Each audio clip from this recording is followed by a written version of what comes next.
So, welcome everybody to What's Your Story? Today's topic is conversations on our mental diet. And this is your host, Dr. Varun Gandhi. Love and abundance, everybody. So, what is the show about? We're exploring this world. We talk about issues pertaining to the South Asian community. But these issues are not just limited to us, they're shared across all communities. The question is, how can we move the needle on these issues? How can we make a difference? And one answer is through having conversations. It's when we talk about it, that's when we learn about something new. When we learn about something new, we end up reaching out to people who look different from us. And we end up having these uncomfortable conversations. You know, all of us have heard that this is the land of the free. But in reality, we don't have freedom. Because if you look at every community, we are bound by hate. We're bound by shame. We're bound by abuse, by rejection. We're bound by not taking control of our mind. And these are the issues that we're talking about in What's Your Story? So in the first two episodes, we discussed mental health and colorism within the South Asian communities across the world. We had panelists from all countries, many different continents. Some of our future topics include yoga appropriation and men's abuse. But today, our conversation is on our mental diet. So I want to start off with a story. There were these twins growing up. These twins had an alcoholic father. And every day, these twins would be abused by this alcoholic father. The father was divorced. He couldn't keep his relationships together. And so now as these twins grow up, one of them ends up becoming an alcoholic, just like the father, while the other one ends up having a family, ends up having a job, a stable job, safety and security, with 2 kids. And you ask these twins, what happened? And both of them said, just look at my father. He was an alcoholic. So one took it that my father was an alcoholic, so I have to become an alcoholic. While the other one said, look at my father. He's an alcoholic. I don't want to be like that. And he did everything completely the opposite. And he had this successful life, family, and happiness. So it was in the thoughts of each of these twins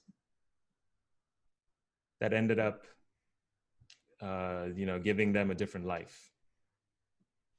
So before we get started, before we announce the panelists, I want to thank our collaborators and the many, many supporters that have shared our posts on Facebook, on Instagram. Thank you all for making this happen. And I want to say that this is a safe space, that there is no judgment. So please share your experiences. Please ask your questions without any reservation. Ask your questions at any time. Whenever you have it, write it down in the chat and ask it. And when the topic of discussion comes up, we will answer it during the course. So now on to our panelists. Our first panelist is Anish Chaudhary. Anish is a philanthropist, a brain health coach, a corporate wellness consultant, professional speaker, and a producer and filmmaker. He specializes in the utilization of cutting-edge treatments that combine both Eastern and Western medicine in order to optimize results for his clients. He's the owner and founder of Soul Physio Lifestyle, which is an integrative healthcare network based out of Orange County, California. So welcome, Anish. Can you tell me a little bit about your journey? And being a South Asian, you're kind of on this unique path. So how did you end up here?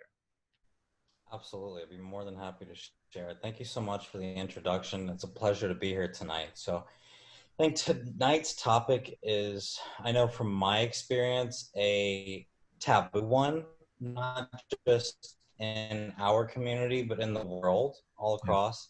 Mental Mhm. health is one of those things that we talk so easily about our physical bodies, but then when it comes to our minds, it's something that, for whatever reason, there's shame around talking about it.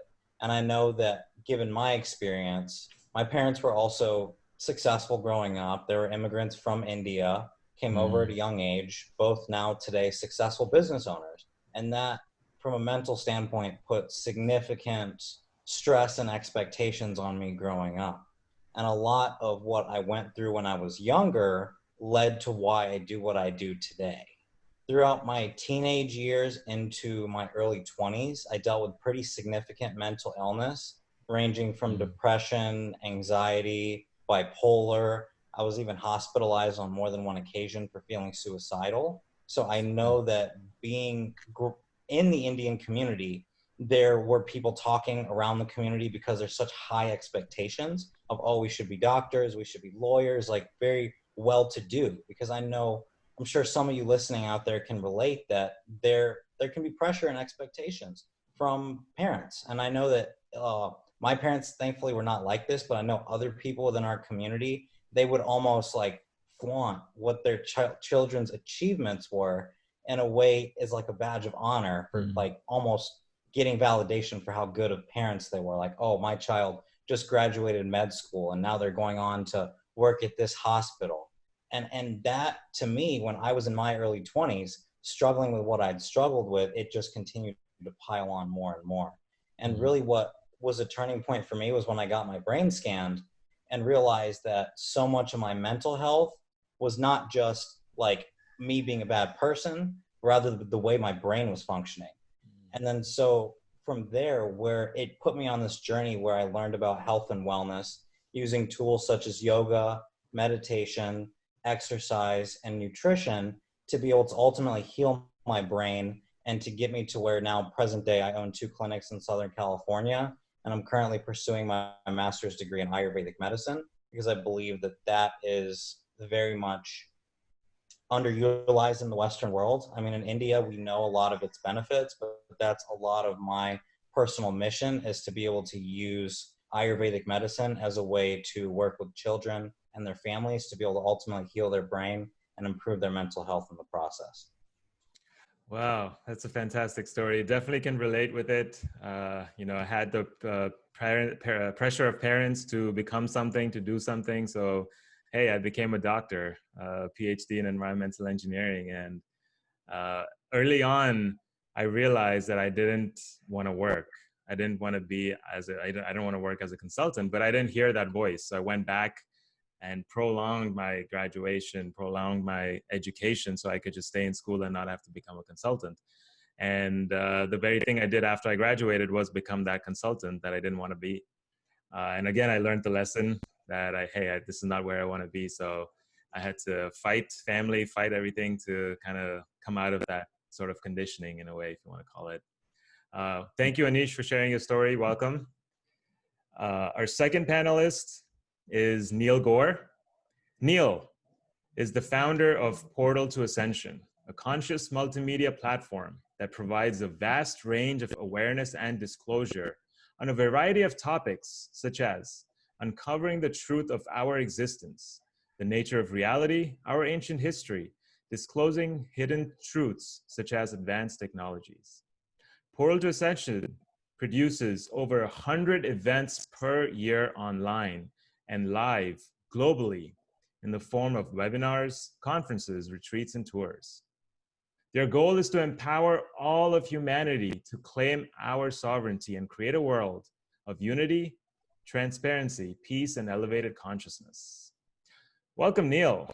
You are in this really unique field, one of the very few South Asians who are diving into this topic of ancient history and advanced technologies. And can you share your story? How did you get into this?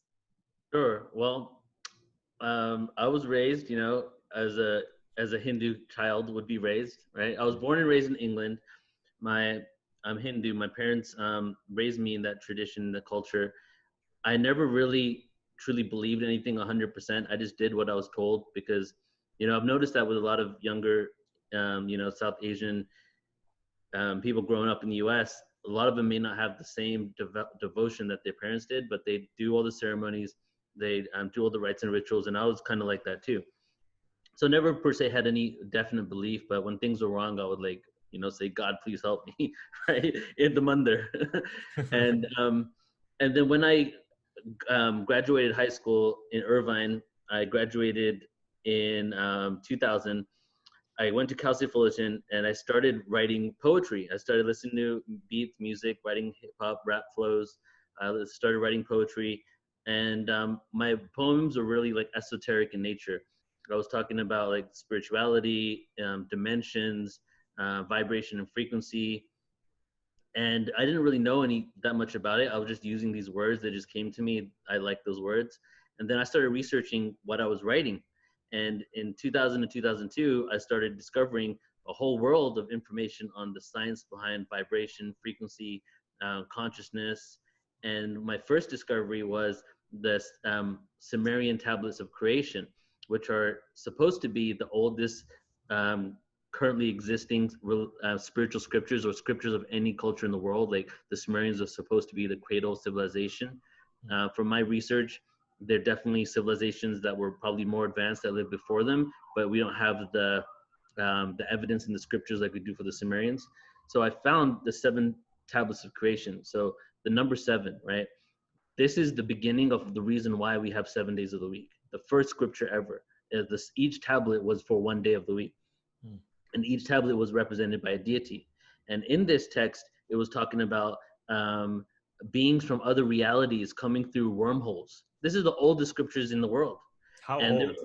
This, I gotta Google it. Sumerian scriptures dates. 18th century BC. Okay. Yeah. So the oldest scriptures in the world that have been basically used and other cultures have taken and made different stories out of. Like, so when I started researching the 7 tablets of creation, I started seeing all this information on like pictures of snakes and then humans coming out of it, and then even DNA spirals, the DNA spirals in which you and I know it currently is the DNA spiral, which is a whole different story on how that even got discovered in the first place.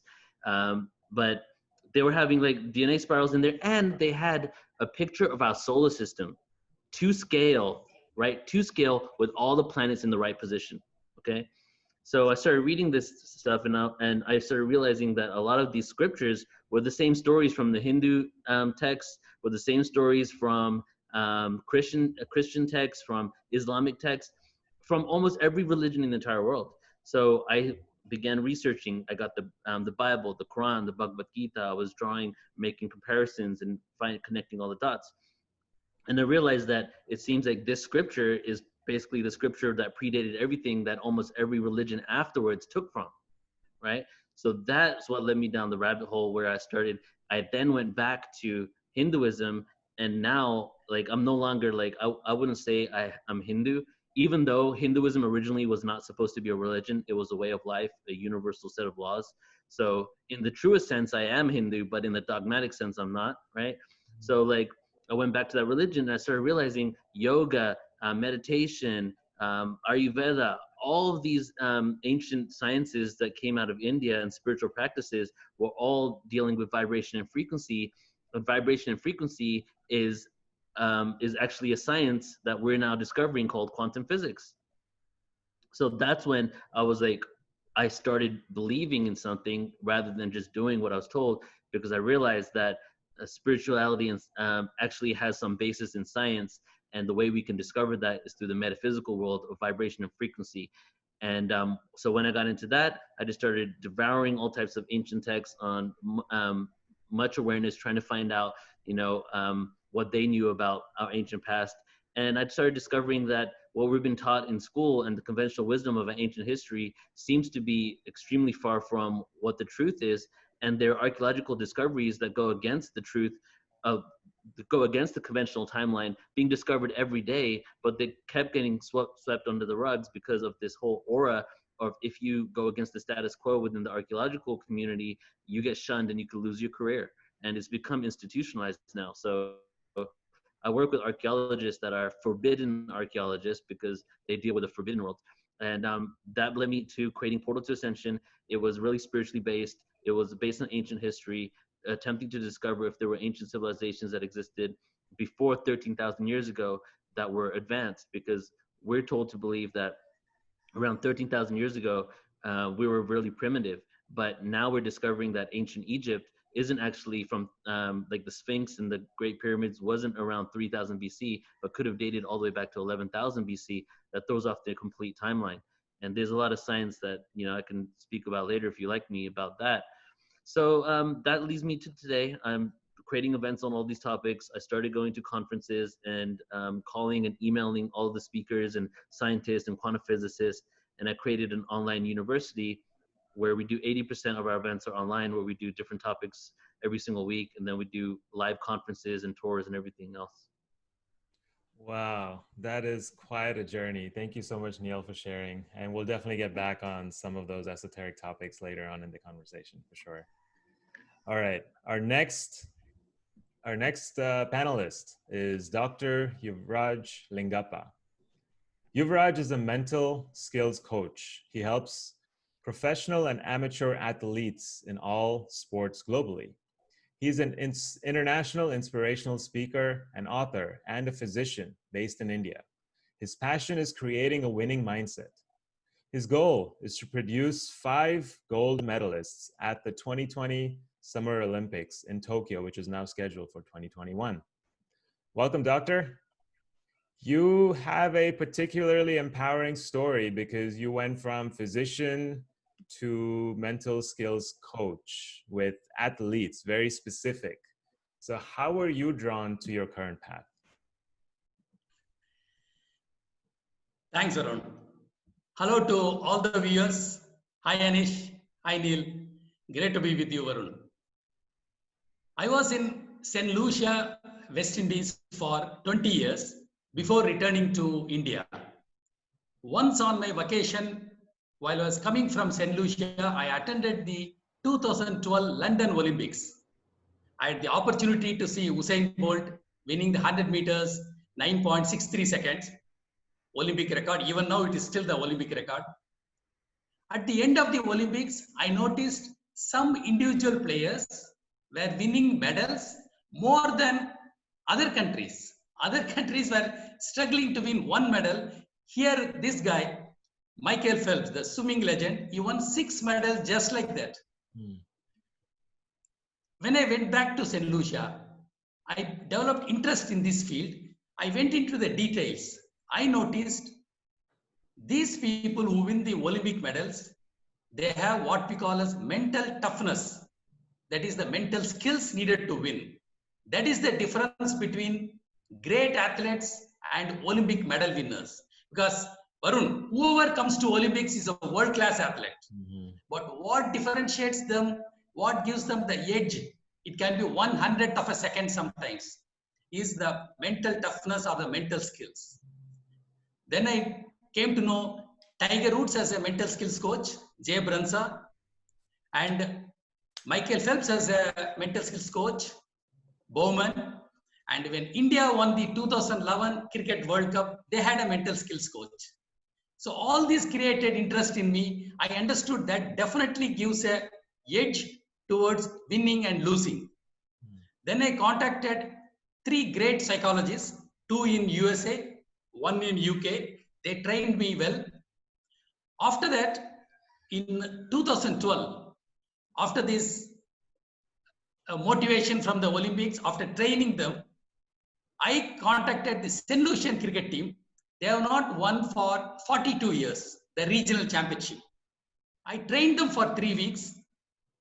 And I was so happy to tell they won the championship after 42 hours. It was even announced in the parliament. Then I helped the St. Lucian football team, national team. They improved FIFA world rankings from 185 to 146. Wow. Then I helped the martial artists in St. Lucia. Later on, I was fortunate to help the Indian golf team. They played exceedingly well in the Namura Cup in Abu Dhabi. So all this gave me a great confidence and great belief. As the famous philosopher Napoleon Hill has said, what the mind can conceive and believe, it can achieve. So I believed this has helped. And later on, I came to know 2014 World Cup also, Germany had a mental skills coach. They won the World Cup in 2014. But please remember, along with the world-class technique, along with the world-class physical fitness, person should have mental toughness. It gives an edge. It can be 1% or it can be 5%, but it differentiates winners from losers. So I was totally convinced this helps a lot. Then I started helping athletes, players in all the sports, and they're playing exceedingly well. Then with the same mental skills, I am helping the corporate executives also to shine well, to increase their productivity, to perform exceedingly well when they are under pressure. The CEOs, chairmen, their caliber will be known only when you are under pressure, not when the things are good. Right. Same thing, I help the students to shine exceedingly well in the education. I'm using the same mental skills technique in weight management for weight loss, particularly post-pregnancy weight loss. It works wonders. So this is how I'm helping the society with mental skills. Actually, the truth is, it is very easy to learn. A person can have 10% confidence. With mental skills, we can make them 100% confident. Nobody is born 100% confident. Right. So everybody learns through coaches, through books, through mentors. So I'm totally convinced after all these experiences, mental skills coach gives an edge for sportsmen and women, of course, in all types of lives, particularly sportsmen. So, and one more thing is, during the 70s, the Soviet Union and the East Germany, they used to bring 20 to 25 mental skills experts to the Olympics. They were in the top 3 in the medals. Of course, they were world class, but they gave an edge. Right. Then I understood everything is in the mind. Right. So with the mental skills, I am very confident we can help our young athletes. And one more thing, no, Varun, all the international athletes, all the Olympic gold medalists, either they are teenage or 20 plus. Rarely they are 30 plus years. They are young adults. So we have to tell them which is correct, which is wrong. We have to tell them what gives an edge. Because they come with so much confidence, so much concentration, but they may need some help in one of the skills. So I find out the strengths and weakness of the athletes. I increase their strengths. I decrease their weakness. Sometimes when I increase the strength, the weakness gets dissolved. So this is how I'm able to help the athletes. So how did you decide on one very intriguing thing about your bio was you won 5 gold medalists from the Indian national team. So how did you decide on that goal? Since already we have won many medals in the 2012 Olympics. We won, I think, 6 medals in 2012. If you have done it before, we can do it again. Right. That is our motto. If a person has done it before, we can convince him to do it again. And one happy news is Indian athletes have world-class technique, have world-class coaches, world-class physical fitness. They just need little help in the mental skills, as Tiger Woods is getting, Michael Phelps is getting. Michael Phelps, so far he has won 23 medals. Wow. Just like that. Yeah. And people, it's so difficult to win one. This individual person is winning because he's having the mental skills coach, Mr. Bowman. He's not the only reason to win, but it's one of the reasons for Michael Phelps to become the legend. So I'm very confident we can help India to win the 5 gold medals in the 2021 Tokyo Olympics. You know, I hope they do. I hope they do. I really wish this comes true. So, you know, we're talking about the mind. You brought up the mental skills a lot. So let's kind of start from the very beginning and give a background. What is the mind and what is the function of the mind, doctor?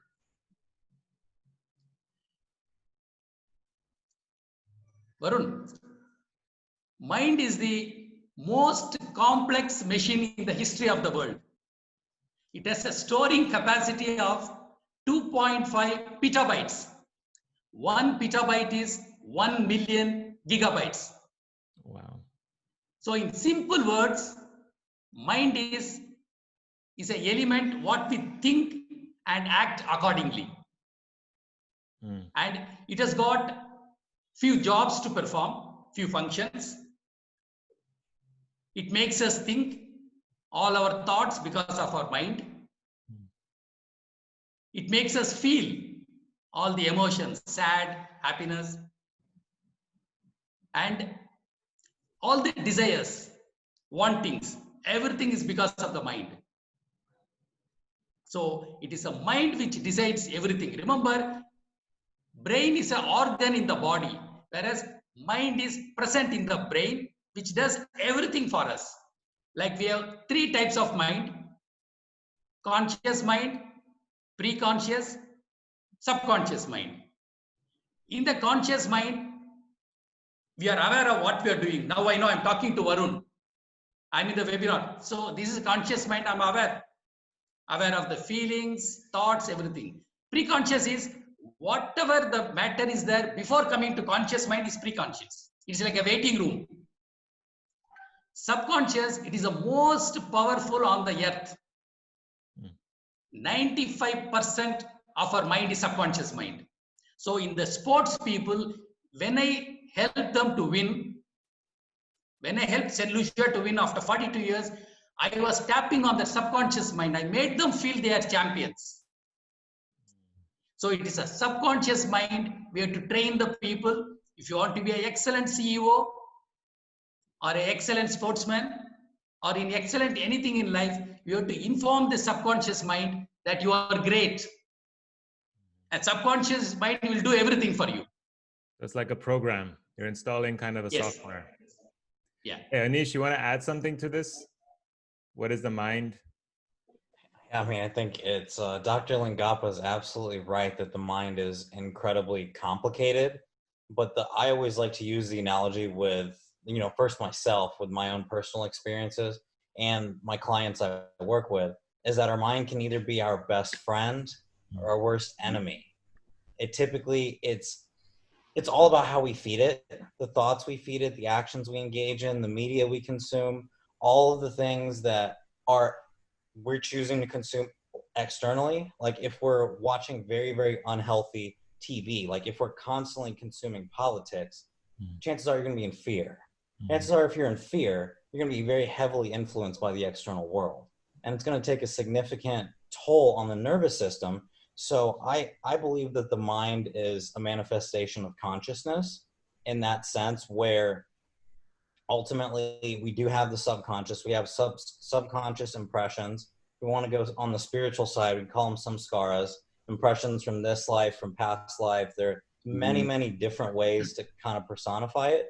I don't think there's any real way to like define what the mind is on a concrete level. I think there's extremely accurate theories. I think there's some things out there that are not so accurate, but I think it's ultimately the way that I like to simplify it and break it down is how we manage our thoughts. And really it comes down to what thoughts we feed into throughout the course of the day.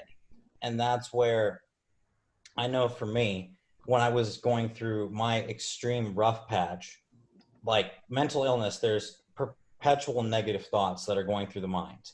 And then when you believe those negative thoughts, you believe them to be true, you believe them to be reality. Versus when you talk back to your mind and learn to question and basically let go of those negative thoughts and feed positive thoughts, then those negative thoughts lose power, eventually replaced by positive thoughts, and then you manifest a positive reality. So that's where it's ultimately like our reality is a direct manifestation of the way our mind functions, the level of consciousness that we perceive. the people we surround ourselves with, what our daily habits are. There's so many different little things that feed into it. So the way that I like to do it is taking the first hour or two of my day to feed into like my mind, my body, and my spirit in a positive way through meditation, through yoga, through exercise before jumping into the day. Because I think we're also used to wanting to jump into the day very quickly and very stressed. Like if the first thing we do when we get out of bed is turn on the phone and start scrolling through Instagram, and then if there's a bunch of people on Instagram that are flexing and say we're perhaps trying to lose weight, thinking that's motivation, it's actually going to be extremely counterproductive in what it does. So that's why I make it a priority to like not touch my devices in the morning or before bed at night, and allowing my mind to remain clean. Because I think that it's so much like we talk about physical hygiene, but I think there's also mental and energetic hygiene that goes well beyond physical, that's just extremely underutilized. Like Neil, we spoke a lot about energy and vibration and consciousness. I mean, what I'm learning in my Ayurvedic master's program now is that how we balance the elements within our body, within our physiology, is ultimately how we're able to function, and how we're able to either be in accordance with natural law or going against it. And I believe if that we keep our body and our mind and our spirit in balance, then we're able to just kind of ebb and flow throughout the course of the day, as opposed to there being so much resistance and feeling like every corner, every obstacle, every event that happens just sucks. But once again, it's all how we perceive it. Yeah, I feel like we're living with a lot of friction. There's a lot of friction in our daily movements, and I think one of our, I guess, goals is to reduce that friction so we can just live a smoother life. Neil, are we in control of our minds? I would say yes and no. My personal feeling, is that ultimately we have complete control of this reality, and everything is this reflection of our own consciousness, and even the external experiences we're creating and manifesting in some way. But then if you want to get third dimensional with it, the external reflections that we're creating can have an effect on us, in which it controls our mind. I mean, one of the biggest really case in point right here would be the media, right? The mass media. A lot of people go with what they're being told by authority figures, by the media, which gives people who have a position of power, which would be the media and our governing authorities, to be able to convey all types of information to us that might not be true or might be manipulated in order to make us believe what they believe. And we've seen that throughout history. This isn't a conspiracy theory, like this has happened forever, right? If you look back to ancient Rome, to all types of kingdoms and ancient civilizations, especially ones that have fallen, you can see that there has been this propaganda in order to control the masses. And especially in the ancient past compared to now, because if you look at the ancient past, most of these countries were authoritarian, right? And they had one ruler who could dictate everything. That's like the number one control. Like there's no sugarcoating it. I have complete power, and this is what you got to do. And if you don't, you can get your head cut off. And I think we've become more diplomatic since then. But on some level, there's control almost on the same level as it was back, like hardcore control going on. But we're just not realizing it because it's being fed to us subliminally. And we can also say something like our shopping habits, our consumerism. Most of us can probably agree, consumerism has gone out of hand. Look what happens at Black Friday, right? So marketing has really also had the controlling effect in order to make us believe certain things. And I'm just going to add this part to it is, I don't know if you've seen the show Mad Men, right? So Mad Men is based on actual historical context. Before that era, many things that were marketed to you didn't have like graphic design labels. They didn't have hardcore marketing. It was literally like, this is the product and this is why you need it. You should take it, right? After that, it became a manipulative marketing, and that whole entire show is about the beginning of that realization that we can manipulate people with marketing and have them buy things they don't want. So this is all documented. This has happened. So now we're at a state where we are being bombarded from every single level I can go on forever. I mean, just look at when it comes to female empowerment and what we feel is beauty, and who has taught us what beauty is, and then what women strive to be based on magazines and surroundings and billboards. That is all manipulating us on the way we feel. So ultimately, we have complete control. We're sovereign beings, but through our conditioning, ever since we're literally a child, right, up until even when you're in the womb, the argument can be made. But like your whole entire life, you're being conditioned. Whether you're like me, born in an Indian family that had too much expectations that created my reality for me, right? Or if it's somebody that got raised in a family that was just watching TV every day and then started wanting to be something and even become something based on what they're being told, you know. So on every level, it's both. I would say my answer is both. So we do have control, but we're not exercising that control, basically. Exactly. We're And not you breaking free mentioned, from the matrix. right, you mentioned subliminally, right? How are they doing that subliminally? I want to understand this better.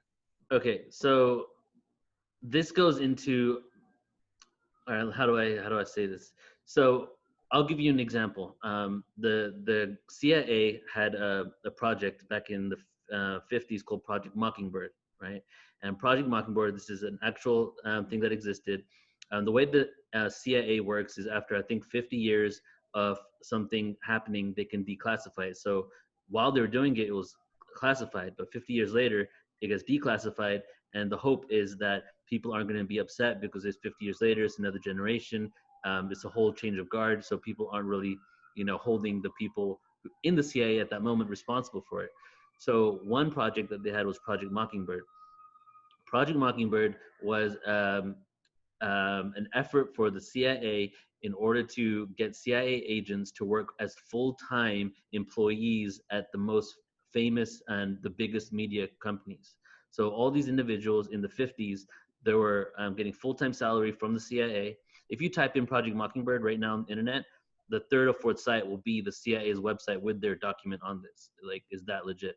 So they you're basically full-time employee from the CIA. You're a full-time employee for the news anchor, but you're 100% CIA, meaning whatever agenda and narrative that they want to push on any topic will basically be the one that was portrayed.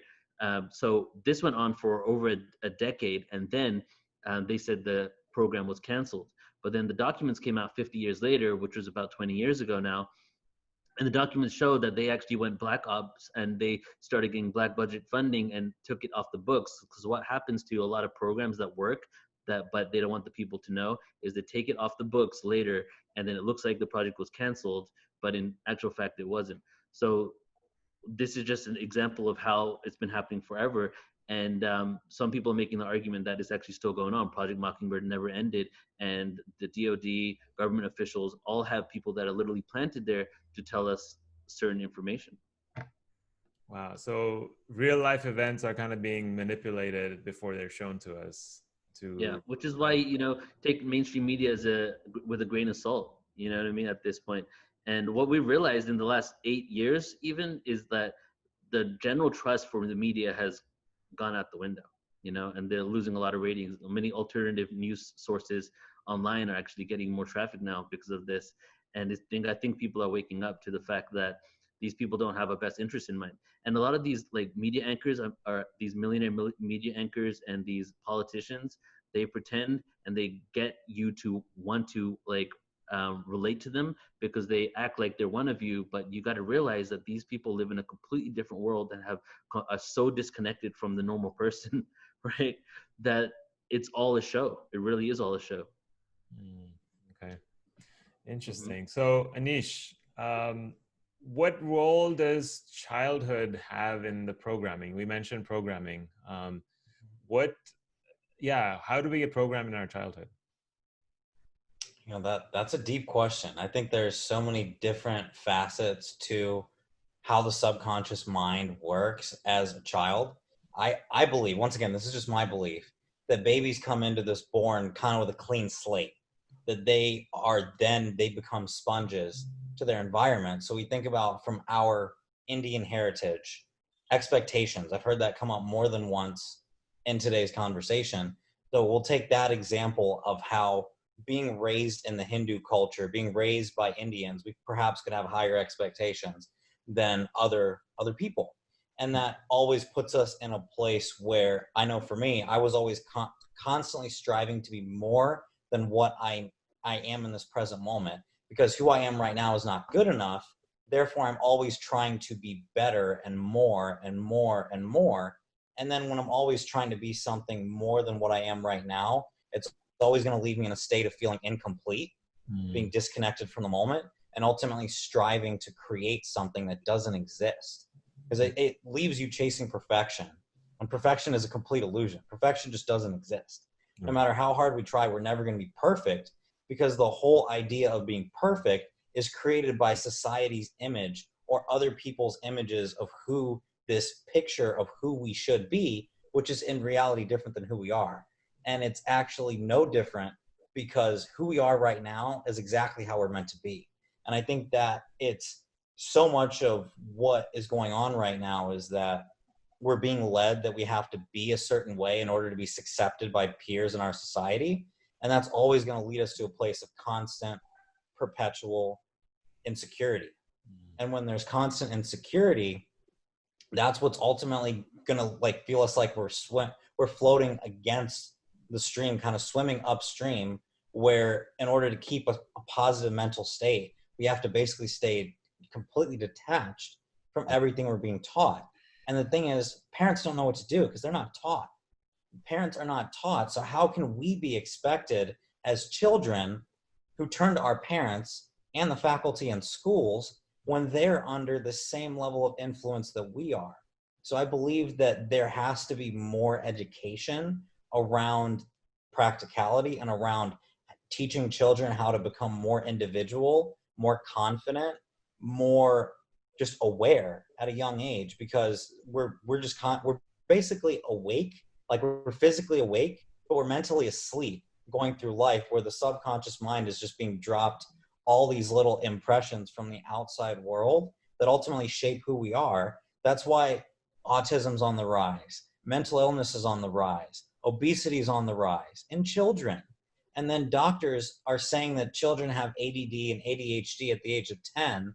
Well, what do you expect? A child, it has energy and they need to express themselves. God forbid they can't sit still in a chair and learn about things that are not really in their best interest to learn to begin with.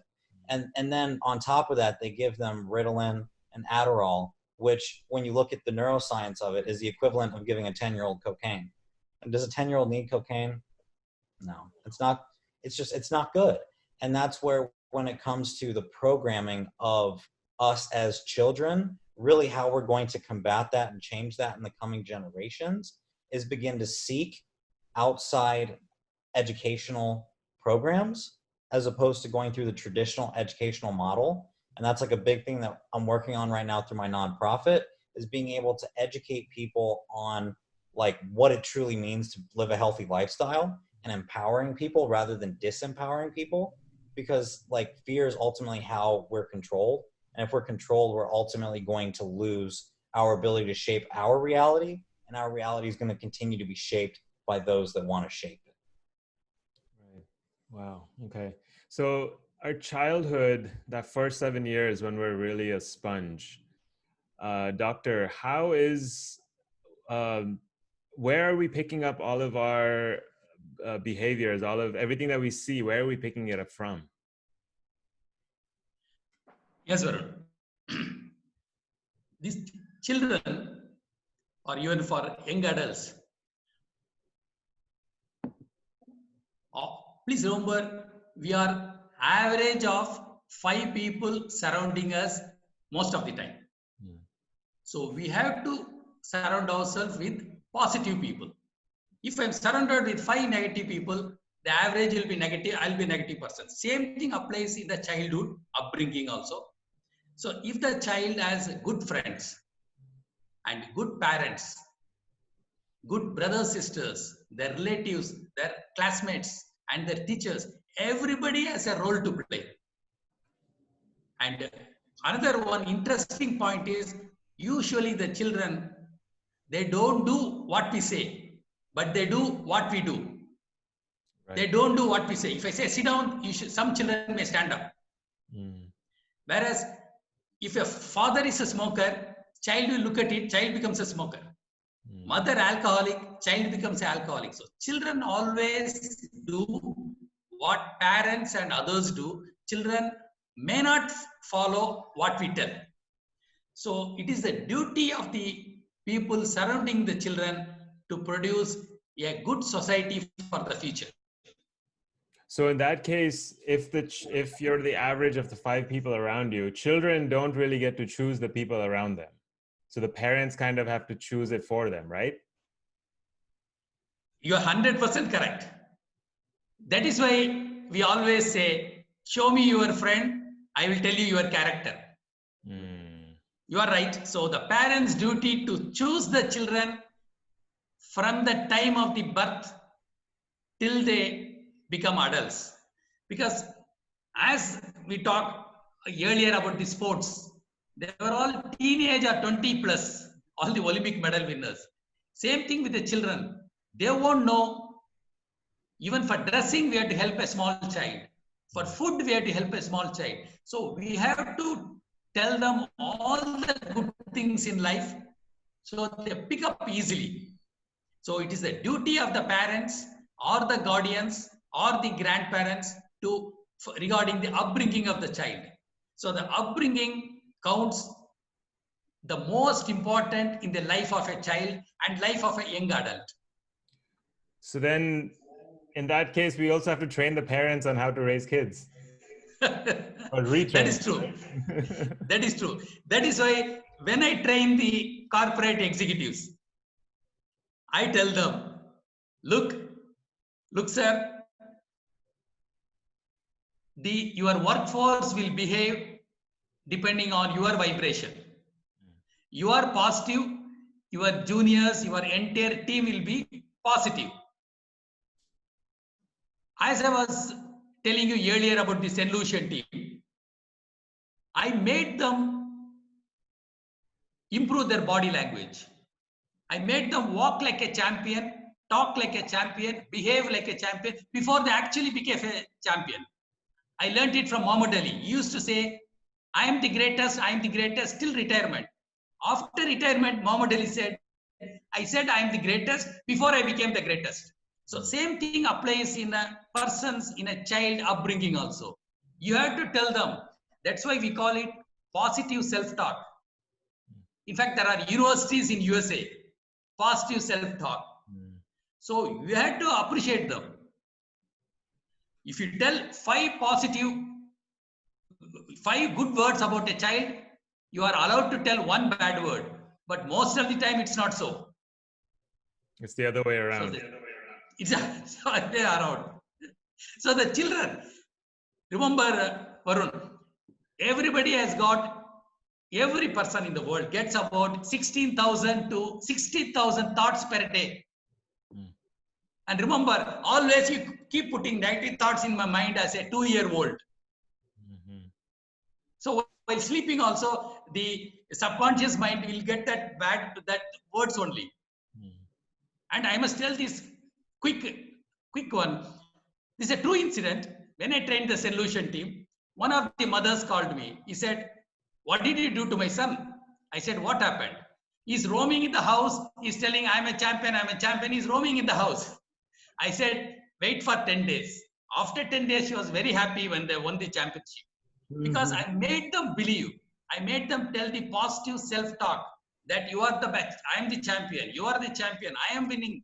So about 20 words, I prepared the script for them. Same thing, we have to prepare the script for the child, for the adult, for the CEO. CEO may be IIT trained, Harvard trained, but how he uses the positive self-talk, how he uses the visualization. You should visualize success before it happens. So in the corporate executives, when I train, I tell them, sir, you don't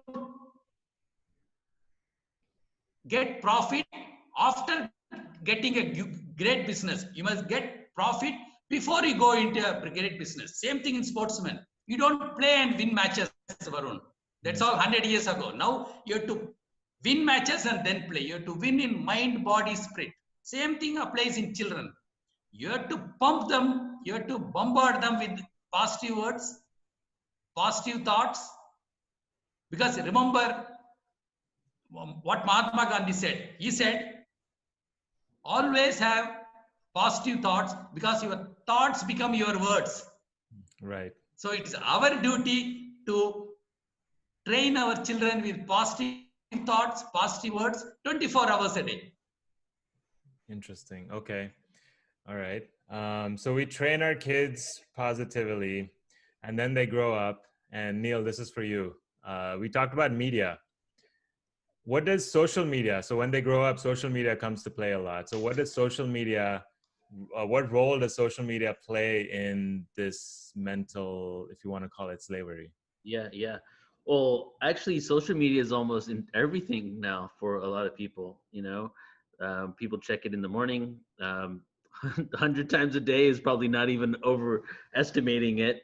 So social media is basically like the AI chip that we could eventually have within ourselves, but we already got it. It's like this extension of ourselves. And people get their information from social media, whether it's from the mainstream news that's been reposted there or something else on YouTube. I get most of my information from social media too. So these companies, these social media companies, they've created platforms that basically can just put out information in a second, in a moment. Protests have been created over Facebook groups, right? Entire movements have been structured over social media. So the power of social media to do something positive, we've definitely seen. But the power for it to do something destructive, we have seen as well. And then we also see that, some non-biased platforms that are supposed to be non-biased, maybe on some level really they do have a bias, and maybe they're controlling some of the information that's coming out. So right now, to answer your question, and I kind of want to also, if it's cool, circle back to the question that you had before, but to answer your question about social media, that is literally the main thing right now that is manipulating, for lack of a better term, because it could be a positive manipulation, that is manipulating popular belief, and also where people go to in order to express themselves. And it gives also, I'm sure you've noticed, people can be people on social media that they can't be in life. The introvert has a voice, right? So it's given people this extension of themselves when you're not confronting someone, and you can talk all types of crap, and I've seen it. People have will say something online or comment on something online where they would never even dare say or do that in person. So if social media is positive or negative, I would not make a comment on that, because I think it's meant to be that social media is just the next step in our evolution. But then the way we navigate it is up to us. And then if you look at all my groups, I'm all in these spiritual groups, right? So it all depends on where your energy is directing. So I think it's like it's a tool, and whether you use it for positivity or negativity, that's kind of, different entities are using it for different purposes. It's just like the free will universe. There is no judgment. You can go either way with it. So you mentioned it's an artificial intelligence, right? It's learning every time we like something, every time we comment on something, it's learning our behaviors, it's learning our patterns. Yeah. And that becomes like a silo, right? Where creating, say, for example, as someone who just follows Fox News all the way, and, is basically being programmed by Fox News. Now he's liking everything by Fox News, commenting on everything by Fox News. So his content, his wall is similar content. Yeah. So how that's kind of like in a way it's creating silos, and we're not open-minded anymore. Yes, it does create division in that if you're not actively searching for something that might have a different belief just to see what the other side is thinking, so to speak, you're not going to ever find out, because you're just going to get fed it back. And that goes for YouTube, every single platform, because it learns from your behaviors, and people go down a rabbit hole. And even though YouTube has this whole thing about certain conspiracy theories now that they're taking them, they're actively trying to remove them. The algorithm is created in such that once you look at one, you'll probably find something even a little crazier than the last thing you watched. It just keeps taking you down these things. But then we get into censorship. Can we censor things? Can we take things off? Should we direct the energy somewhere else? maybe we shouldn't have cookies on some of these sites and have people opt in to get things that they're more interested in rather than just being that way. You know what I mean? So the way we can direct this, I think the conversation really hasn't taken place properly yet on a mass level in which we change the policy, because there's too many big players involved, there's too much money involved, you know, and these tech giants are huge and they pretty much do things the way that they want to do. And even when they go to court and you know, say that you violated privacy issues, like Jeff Bezos just admitted, saying that when they asked him in Congress a couple of weeks ago, did you guys sell and violate any privacy, anybody's private information? And he goes, well, all I can say is we have a policy for that, but I can't promise that that doesn't happen. Wow. And he didn't get anything from it. He was just giving them information. So because it's such a huge company, and whether he's got a hand in it or not, you know, so it's just it's kind of crazy right now, and I feel we need to get to a place where we have these bigger conversations so we can create policies around it that are better all of humanity, because right now it's creating more division, I feel. Yeah, it's definitely creating more division. You said you wanted to talk about the previous question. Yeah, I just wanted to comment on a couple of things. Like, firstly, the whole subconscious mind component. Like, we've all heard that it takes 21 days to break a habit, right? And that's the whole thing. You're conditioning your mind to adapt and adopt something else.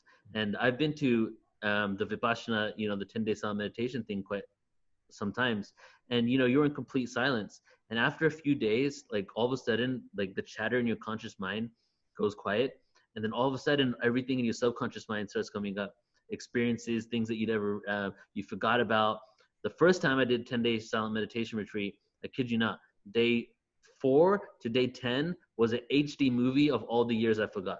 Every time I close my eyes, I would literally close my eyes, and because I don't have any distinct memories before age 18.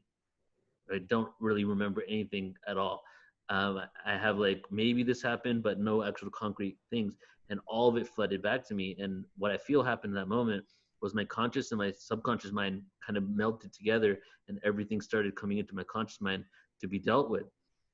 And the Vipassana technique is a Buddhist technique, you know, just like Anish was speaking earlier about sankharas.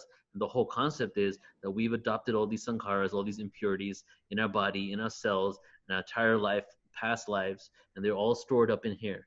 And through this meditation, which includes silence and specific conscious breathing, all these sankharas from your mind and these impurities start coming to the surface and giving you sensations on your body that you're supposed to not actually react to. So the more you're able to not react to the sensations coming to your body, the more the impurities of this life and your past lives start leaving your mind, and your subconscious mind gets purified. So there are all these techniques, I feel, in order to go in there and do some spring cleaning on our subconscious mind. I do want to talk about those techniques. We're going to get to that as kind of the tools later on in this conversation. Yes. So Anish, you want to add something about the social media conversation, about how they're, creating slaves, mental slavery? Yeah, I mean, it's a bold statement, but I think it's 100% true, and I think it really does go both ways. It was stated earlier that ultimately our social media, our YouTube, everything is still responsive to what we feed into it. So when you start to get down a rabbit hole, it's easy to continue to go down that rabbit hole. I know for me, back when I was big into fitness, because I started off my career as a personal trainer in the health and wellness field 8 years ago. So I was very much concerned about my physical appearance, because that's so much of what's around you. Is everyone's just so concerned about getting ripped, and like you're hanging around bodybuilders, and it's this over obsession with physical appearance. And so I was consuming all kinds of content around exercise and working out. And I noticed I was always, for like years, I was always trying to lose 10 pounds. No matter where I was trying to lose 10 pounds. Even when I lost the 10 pounds, I'm like, I want to lose more. And that's where, like, I followed those things on social media. And if you're following things on social media, which are pictures of people that look better than you, which is the thought process I was telling myself, that, oh my God, I want to look like that guy. Or like, if I look like that guy, maybe I could get that girl. And then it's just all of this negative thought patterns that result from my social media feed. So I think it can be on the flip side where there is positive social media content that you can follow. So nowadays I follow other people that are posting health and wellness stuff. I follow spiritual stuff, and I'm on it very, very little. And I have like, I have a team member that does what little social media stuff I do because I choose to be more present in reality because what I've noticed from an Ayurvedic perspective, anyone's familiar with Ayurvedic medicine, that you have like Vata, Pitta, and Kapha. So like social media is very much Vata, meaning that's like air and space, and the opposite quality of Vata is Kapha, which is water and earth. So we talk about being grounded in reality. I've noticed the more and more that I consume social media, my Vata increases, and you just become so in your head and very disconnected from the world. And then all of a sudden, it's just like it's it's a breeding grounds for insecurity. That's really what I've noticed in that way. But then it can also be a tool for empowerment. But either way, I just encourage people to take it with a grain of salt, take it lightly, avoid politics, because that's social media and politics don't go together. That's just a very bad combination. And ultimately, it can be used as a tool for expression. And I feel that ultimately it's not about the number of likes we get. It's not about the number of shares we get. It's not about the number of friends, followers, connections, whatever platform it is. I believe that if we choose to use social media to share the message, that we should not be sharing the message until we are able to do it from a place of detachment where it's completely positive intention and you can completely say it without any expectations. Like if you post a video of yourself and then you feel like, oh my, I didn't get 20 likes, like, and that's all that's in your mind, it's then just a source of insecurity. Versus if it's like, okay, I'm going to post this video, and even if you get 2 likes, but say you get 10 views, and out of those 10 views, if it impacted 5 people, that's a positive impact. But ultimately, we have to go into it with that mindset of not having expectations based on feedback. So I think it can be a tool used for construction or destruction, and it's all about our intent behind use. Right. Very true. Very true. So another tool that is, I guess, out there is movies. So I want to talk about how movies have been programming us. Well, let's talk about it. How have they been programming us, Neil? Yes. Well, so I believe Hollywood has definitely been, movies in general have definitely been programming us. I mean, the research and the evidence goes so deep here that there's definite information that, the movie industry has actually taken political agendas and portrayed it in their movies. They've taken certain beliefs, whether it's something that's a positive belief that they want to portray or something that maybe is negative. They have definitely been using it. And this actually has been around for a while, but I don't know if you know this, but China actually has a huge say in Hollywood and what happens. And movies are actually created for China. Most of the movies that actually, I would say almost all the movies in Hollywood, if you don't do this, you're really not a Hollywood director. Movie directors do not want to create a separate movie for another country if they don't have to. China is one of the largest markets in the world when it comes to movies. So the Chinese government has actually like an ongoing conversation with Hollywood and executives and elite in Hollywood all the time, giving certain rules and regulations in order to avoid censorship in China. So many of the movies are created in a way that they do not say certain things that actually make China look bad so that they can go over there. So that's just one out of probably like a million, right? So to answer your question, definitely their movies are being used. And we see it, not only are they being used by people in order to portray something, but movies are great. I love movies. The number one thing that I'm kind of like missing from this whole thing is going to watch a movie at a theater, right? So we're watching this our entire life. We like quote movies when we have conversations with people, right? So just like social media is a part of our life, so is entertainment, TV shows, and movies in general. It is a part of our life and it's created an identity that is a part of us. It's nothing wrong because that's the way the world works. This external reality, as well as like we're literally, I'm saying this in the most empowering way ever, we're literally puppets because we're puppets to our parents and the belief system. We're puppets to the fact that every star in our entire universe emanates radiation, and the fact that we can see it means the radiation from that star is hitting our planet, having an effect on our consciousness. And if that sun was a supernova, a civilization could have an effect on the earth and collapse. Like, we literally like are tied to the cosmos. And then on the same level, it's paradoxical, because ultimately all is energy and we're all one.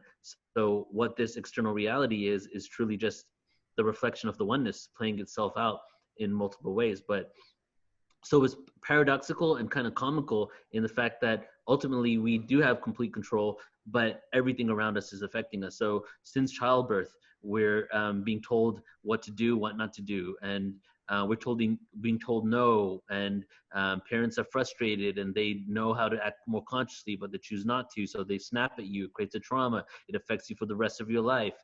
You're watching movies, you're watching TVs, you're watching shows. You aspire to be people that you're seeing in these movies at an early age, right? So if we take away movies, there would be something else. So it's not like this is something bad, this is human nature. If we take away social media, there would be something else that is going to affect us and not control, but sway our personality and beliefs. You know what I mean? So I don't feel like, when I see a negative movie out there trying to portray a negative belief in order to make people feel a certain way, I could get frustrated by it. But I also know if it didn't exist, there would be something else. And that's human nature. And that's the beauty of this experience. We are I believe we're here to experience infinite experiences, and every experience is valid, good, bad, and ugly. And all we're doing is clocking experiences back to the center of the galaxy, of the universe, or the God or source, right? So since we're constantly having that feedback mechanism and we're experiencing all these things, we're definitely going to experience things that are going to have some sort of say in how we become and what we choose to become in our adult life, right? The movie example. There was one, the Marvel movies that came out, right, for the last 20 years. I realized this while I was watching these Marvel movies, that always the superheroes are on the side of the FBI and the CIA. Yeah. That's sort of a programming that, hey, the FBI and CIA are good guys. Let me give you another example. Do you know that James Bond was actually funded by MI6 and the CIA? MI6 is the CIA of England, and they funded James Bond in order to portray this, cool, sexy, gets all the women kind of a special agent in order to give their job more of this kind of romanticized look. And this is all documented as well, right? So it's happening all the time, and that's something that we can find and do research on the internet. Imagine how many different people have specific agendas that they don't do. I want everybody to actually start paying attention when you watch movies now. There is something that you can see in many movies, and it's a scene of someone drowning and being resurrected.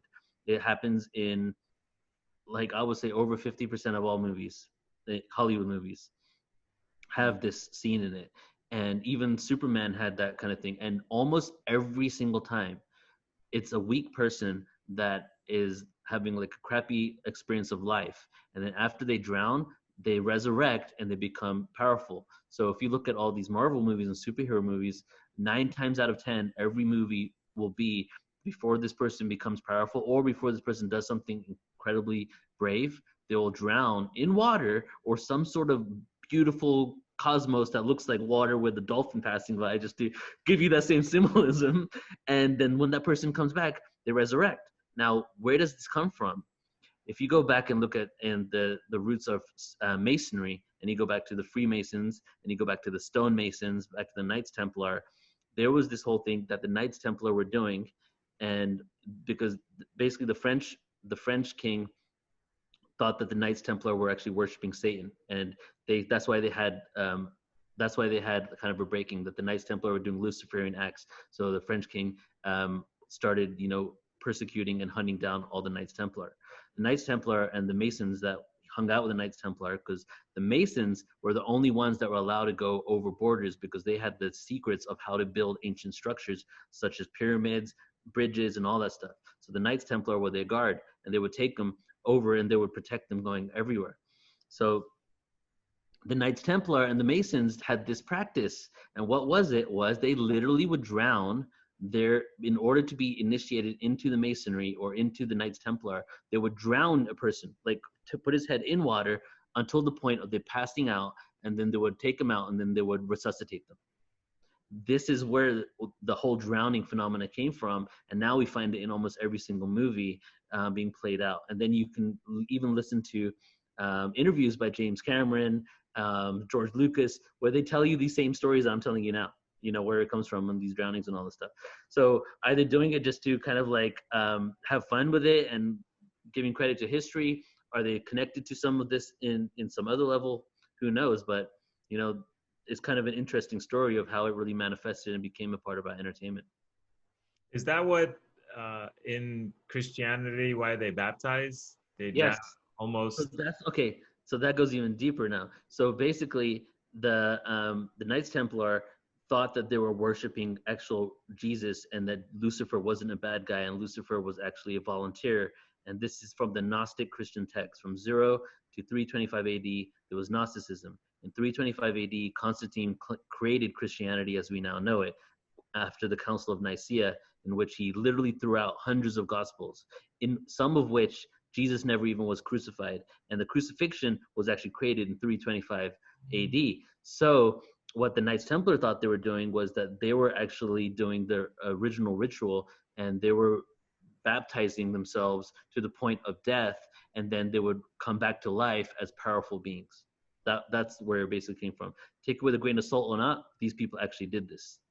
There's full documentary on it. And then there was another movie called Inception. Yeah, that's cool. I love that movie. Yeah. Is that being used against us? I didn't even know what Inception was until that moment. Then I realized I was having Inception dreams, when you dream within a dream, I don't know. I would have to look back at it and kind of like dissect it a little, because when it first came out, I wasn't dissecting it. I was just taking it in for what it is, but maybe they're trying to tell us something, because some people feel that this reality is a holographic universe, and then quantum physics is now proving that all things are made out of energy and vibrating subatomic particles, and physical matter as we know it shouldn't really exist, right? So therein lies the illusion. Are we a computer program? Are we been programmed by a higher intelligence, but we feel like we're organic and conscious? Are we doing the same exact thing when we create robots, where we're creating, all creation wants to do is create. We keep creating a lower version of ourselves. God or whatever is before us created us, and whatever is before that, it might be fragmented for infinity. And the next level of fragmentation is us creating these other beings that are also becoming conscious now, and that we're giving intelligence to. Interesting. Okay, so we have talked about how our mind is kind of being controlled, and that's been most of the conversation so far. So now let's flip it and talk about how we can take back control. Right? That's what the rest of the conversation is going to be about. So, Doctor, as a mental skills coach, what do you tell your clients, the athletes that you work with? How do you, when you coach them, what kind of tools do you give them that will allow them to take control of their mind back, especially when they get in those pressure situations? Yeah, it's a beautiful question, Varun. I tell these sportsmen or the executives or the weight loss people, look, your mind decides if you want to be successful or not. You have to decide if you want to be successful or not. So you have to inform this subconscious mind that you want to be successful. And I tell them, it's very easy to have positive thoughts, because as I said earlier, everybody gets 16,000 to 60,000 thoughts per day. So I tell them, whenever you get a thought, nothing to worry, it is normal. Because some people are upset, they're getting negative thoughts. I tell them, look, 80% of our thoughts are negative thoughts only. Only 20% are positive. So if I get a negative thought, it is normal, nothing to be upset. So I tell them the easiest way is to get positive thoughts.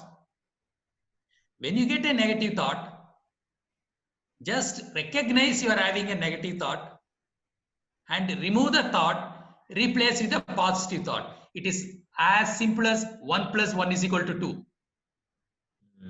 Okay. When you recognize a negative thought,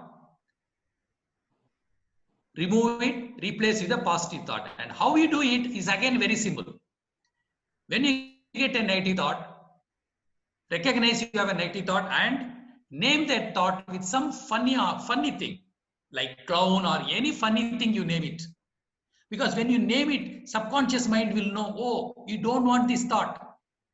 Otherwise, there are 16,000 thoughts. How can you tell the subconscious mind, remove this particular thought which is troubling me? So when you get a negative thought, name that thought after some funny object. You can choose any funny object, clown, joker, anything, and remove that thought and replace it with a positive thought which is very powerful and inspirational. I name my positive thought as Rocky and Rambo. I grew up watching Rocky and Rambo. So those two gives me enough huge confidence. So I tell them just recognize the thought, remove the thought, replace thought. That is one way of controlling the mind. And other thing is by practicing meditation, yoga, by doing regular exercise, we can do that. Plus relaxation methods, Varun, that works wonders. There are many relaxation methods, but I tell them the simplest one to do is called deep relaxation. You can do it anywhere you want. You can do it as I'm talking to you, I'm doing it now. Okay. So you can do it while you are in a meeting. You can do it while you are listening to a meeting or you are in a conference, but don't do it while you are driving. Except driving, you can do 24 hours a day. Very simple. Inhale through nose, 5 seconds, only 5 seconds. The belly should become big. Exhale through nose, 5 seconds, belly should become flat. Inhale through nose, 5 seconds, belly becoming big. Exhale through nose, belly became flat. That is 1, 2, 3, 4, 5 times you can do it. Instant relaxation. You get instant relaxation like how you get your instant coffee. As simple as that, you can do. I tell people, executive sportsmen, do it 20 to 40 times a day if you want to be a new you. If you want to be a new person, you have to relax yourself. Deep breathing works wonders, Varun. Okay. Anish, so he mentioned meditation.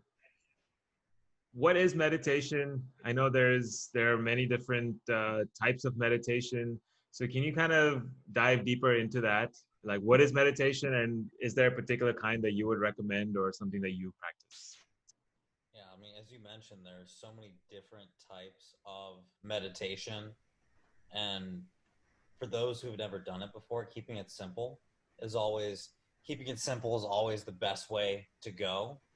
And there are more advanced techniques with more practice, but the most fundamental level, the way I explain it in a physiological way, all esoteric, spiritual, religious context aside, is that meditation is just a simple way to gain control of your nervous system.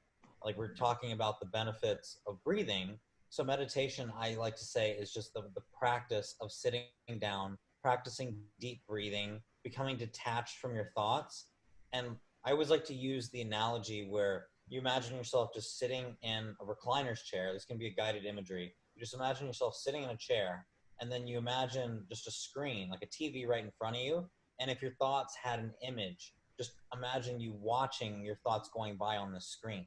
I mean, when you watch a movie, you're not thinking like, oh my God, I'm part of this movie. Like if the main character dies, you don't think you're going to die.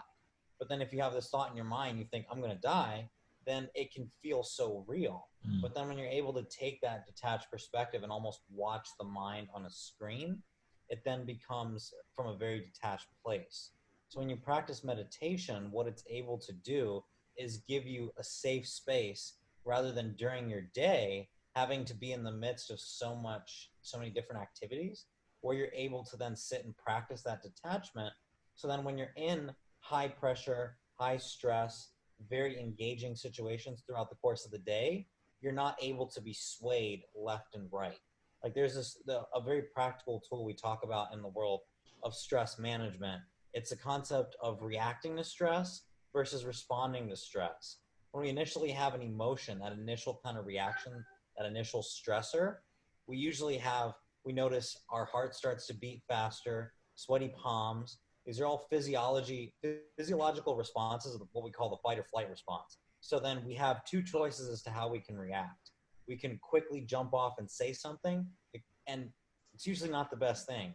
And I mean, I like to use the example of anger because we've all experienced some type of anger in communication. It's a pretty common example where you like somebody says something that doesn't resonate with you and you have that initial urge to say something. If you just say it without thinking about how it's going to impact the other person, it tends to then hurt the other person. And you just get in this battle back and forth where you just keep on rattling off very emotionally driven, all reason aside, emotionally driven almost accusations that are not really based in reality. They're just based on emotions stemming from the ego. And so where the flip side is, instead of reacting to stress, you respond. Where somebody says something that makes you angry, you take a deep breath. And that's where the practice of meditation can come in real life, to where you can de-escalate a whole entire conflict before it happens by simply asking, well, why do you feel that way? Or taking a step back to even if like that thing made you mad, don't express that. I mean, you can express it, like, but doing it in a way that's calm, watching your tone of voice, and understanding that ultimately that, like, responding to that stress versus reacting to it, and breathing and coming from a controlled and rational space while also acknowledging the emotions is so much where meditation comes in. Because I've noticed that, like, when I was growing up, my dad was very rational, my mom very emotional. So it's like completely two opposite sides of the spectrum. And so I think that where meditation can be incredibly beneficial in learning how to control our mind and control our thoughts is to experience emotions but not act on them, and ultimately think twice before we act. That way we're able to make more educated and more strategic decisions throughout the course of our lives. So meditation is not to stop our thoughts. No. That's what I thought initially when I was first starting out. I was reading about meditation and I Googled about it and I read everything I could. And one of the things was stop your thoughts. So that's what I started doing. Is I tried, but it wouldn't work. So it's not to stop your thoughts, right? No, that's a perfect recipe to drive anybody insane. I mean, the idea is less friction, less resistance, and more ease. Like, I remember I read this, I subscribed to a few different motivational emails that I typically read to start off my day. And one of them was basically paraphrasing. It was saying that we should work to make every day a breeze and not a battle. Meaning that when you're just floating through life in this effortless kind of compassionate detachment state, you're able to almost like look at things as humorous, as opposed to being so influenced by everything and taking it so seriously and battling through every instance of every day. Just learn to like let go, laugh at things, take a deep breath, experience your emotions, and ultimately just breeze through the day, because then life becomes so much more fun. I mean, if we're always battling, it becomes incredibly difficult to reach a state of peace and happiness, because it's incredibly impractical to think we're going to be happy all the time or peaceful all the time. But if we're able to maintain at least that baseline of equilibrium where we're in control and in a calm state 75 to 80% of the time, and that other 20% we kind of just let it happen and laugh it off without continuing to internalize it and take it serious, it's amazing how life then becomes a breeze, and we're able to just witness everything that happens around us kind of with just a grain of salt, ultimately then dictating our reality, because then we're not having all of these external influences, but rather we're able to come from a place of taking into account both the emotional side of it and the rational side of it, ultimately putting ourselves in a position where we can then take very practical, guided, strategic action.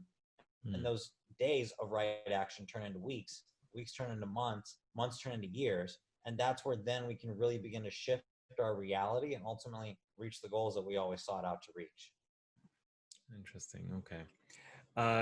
Neil, when we talked about all these different sources, external sources that have control over us, what can we do to either stop the control of these external sources or find better sources or replace them with something else? So what's the kind of the way to go around that?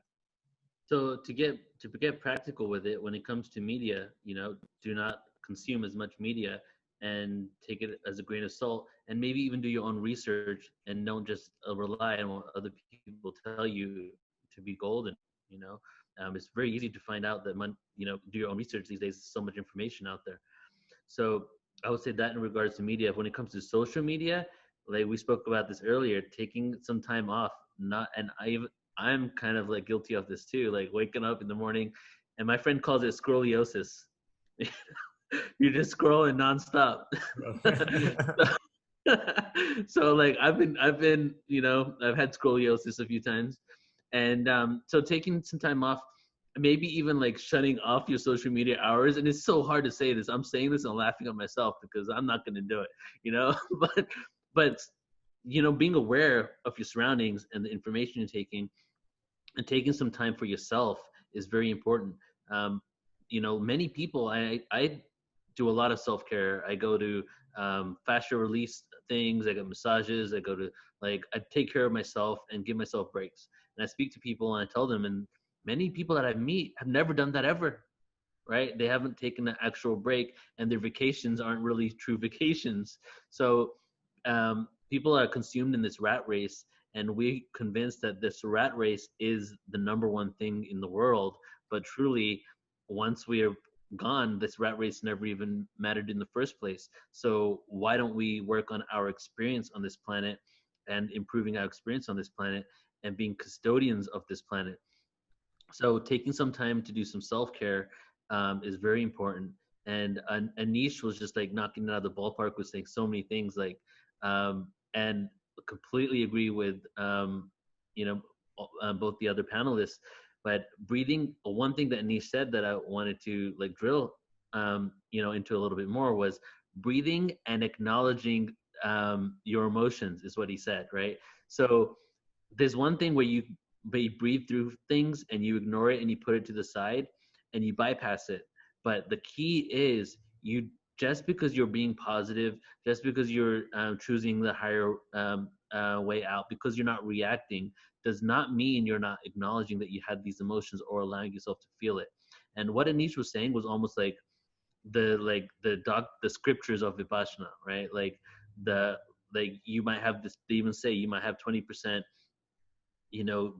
doing things and acting and reacting, but as you meditate and as you release these sankharas and you release your reaction, what it truly is, the Vipassana meditation and many other meditations, is allowing you to take a step back, be at peace, so you do not come from that reactory state.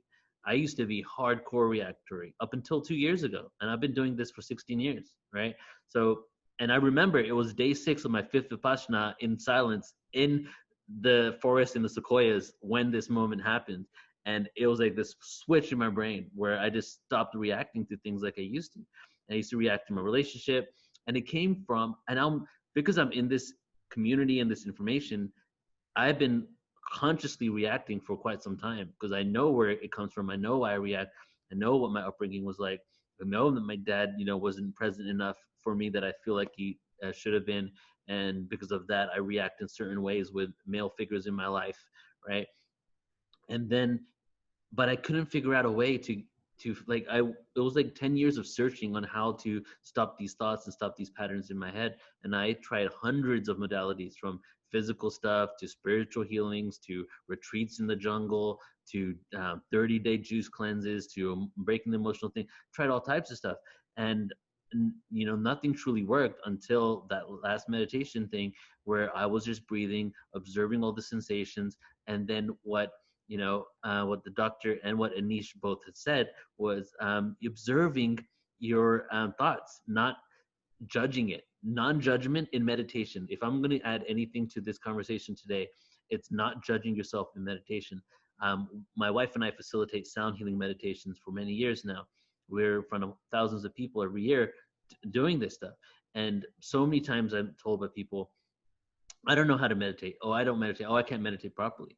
But firstly, I like to say to them, well, there's hundreds of different types of meditation, and if you feel like, you know, there's some resistance, either look for something that's a little like more in alignment with what you want. Some people are visual. Some people like to hear a guided meditation, but I can't even follow that, right? Some people have only gone to guided meditations, and then they're like, oh, I don't like meditations. I can't follow because I get too lost into another reality.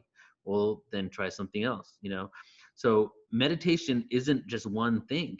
And when people say I can't meditate, they're like almost labeling it as this is one thing called meditation and I'm unable to conquer it.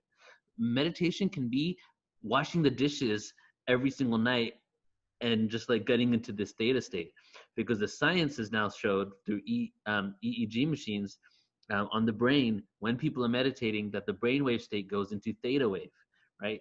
Theta wave is a deep meditation. Delta wave is the next level of that. And the yogis that are awake, that are supposedly in the Himalayas that we see in all our ancient scriptures, they were in Delta, but completely in meditation. Whereas usually when you go to Delta, like you and I, if we were in Delta, we'd probably knock out and go straight to sleep. So anything that puts you into that theta brainwave state can have that ability to give you that meditative state. When you're in that meditative state, you're able to go inside and do the inner work and reflect on your own being. When you couple that with the non-judgment of the negative thoughts, because I used to have non-stop negative thoughts when I'd meditate, and I would just be like, why am I thinking like that? Oh my God, I suck. I can't. And I see it in people's eyes while they're meditating in front of me, having that same feeling, right? So I like can't say it enough. If you're meditating, if you haven't meditated before, if you have negative self-talk and you're meditating and you see these thoughts come up, don't run away from it or think you're not doing it right. Attempt to breathe. Don't try to stop it and like, you know, squint your eyes and try to stop it from happening. Attempt to breathe and just observe it. And then the more you give it that non-judgment to those negative thoughts, the more they dissipate and no longer have that effect on your life. And then what does that equal? That equals you not reacting to those situations anymore. And that's ultimately the goal. We want to not react to things from a state of like chaos, a state of emotional bankruptcy, anger, conditioning from childhood. We want to take it in as the moment. We want to look at what was said as it was said, not portray any or implement or impose any of our own beliefs onto what was said, and then objectively observe it and then respond.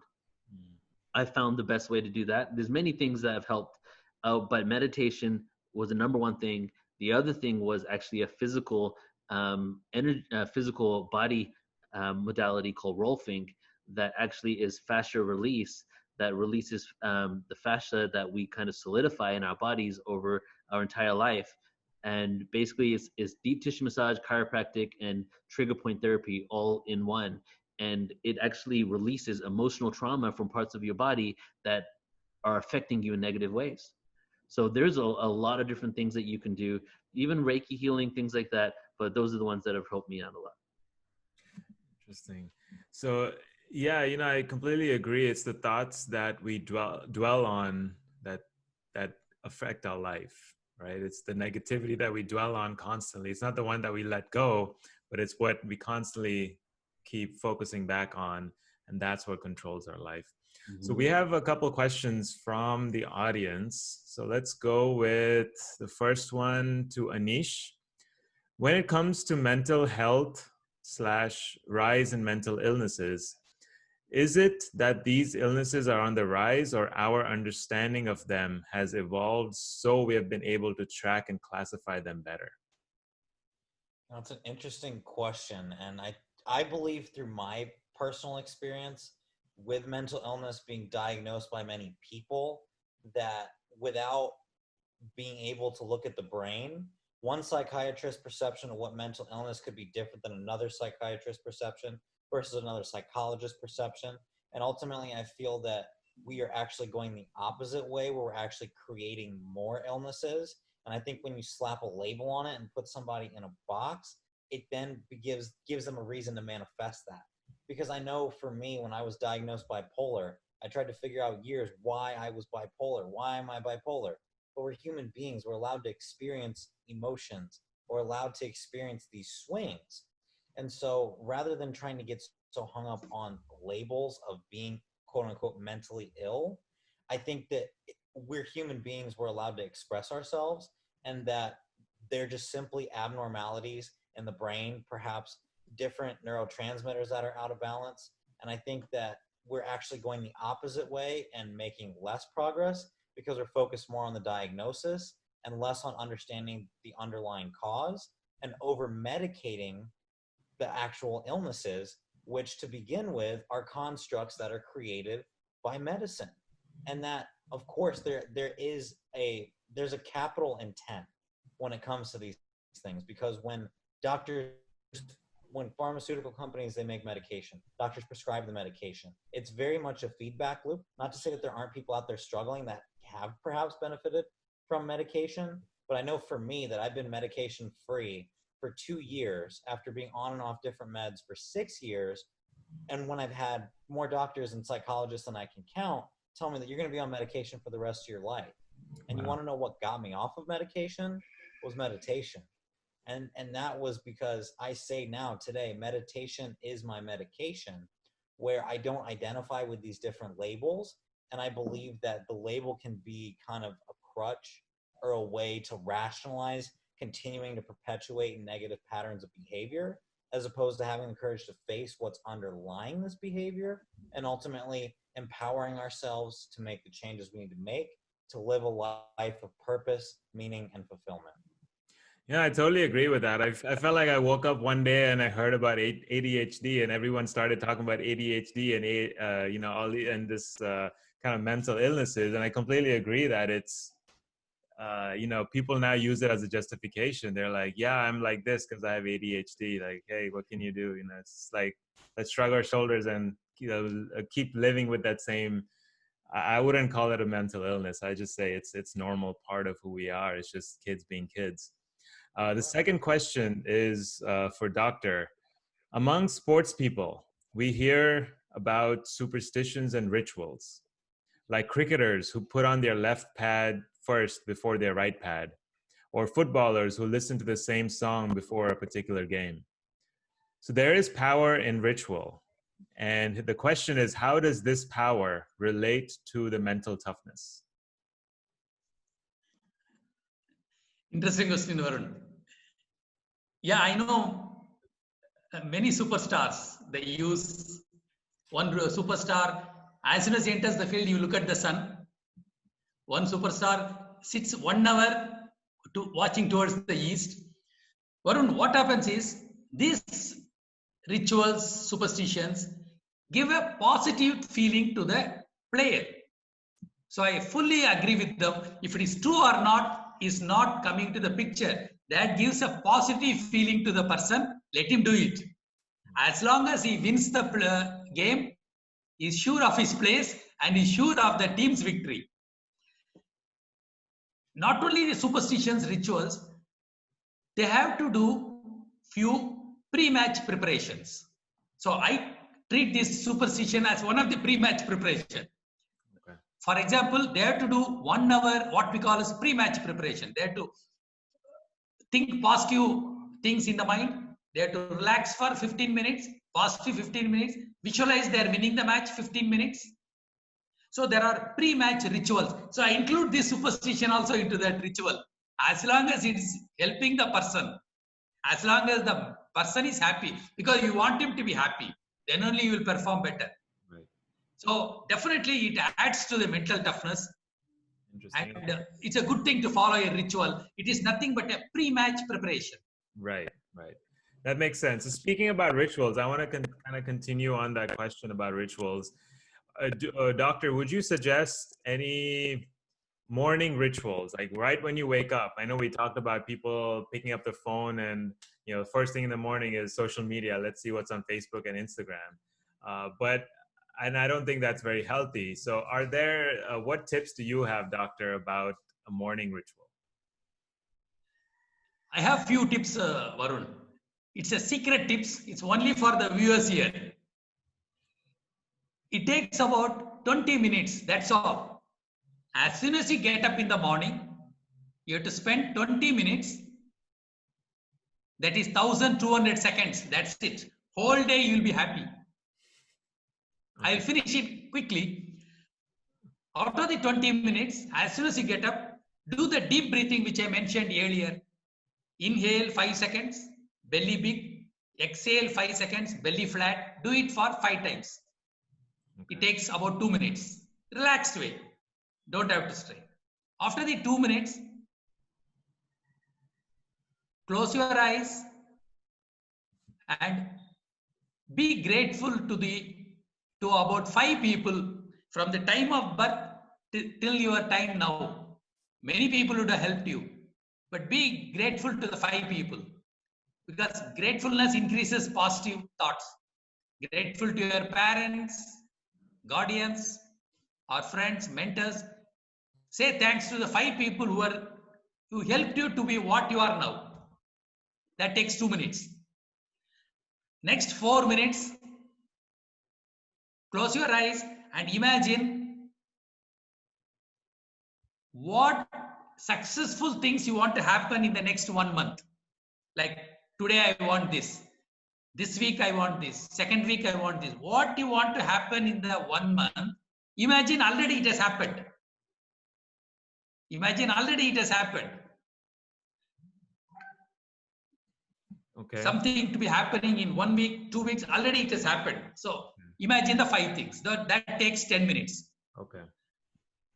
Now comes the climax. Like climax of the film. This climax is 10 minutes. Select your favorite things in life.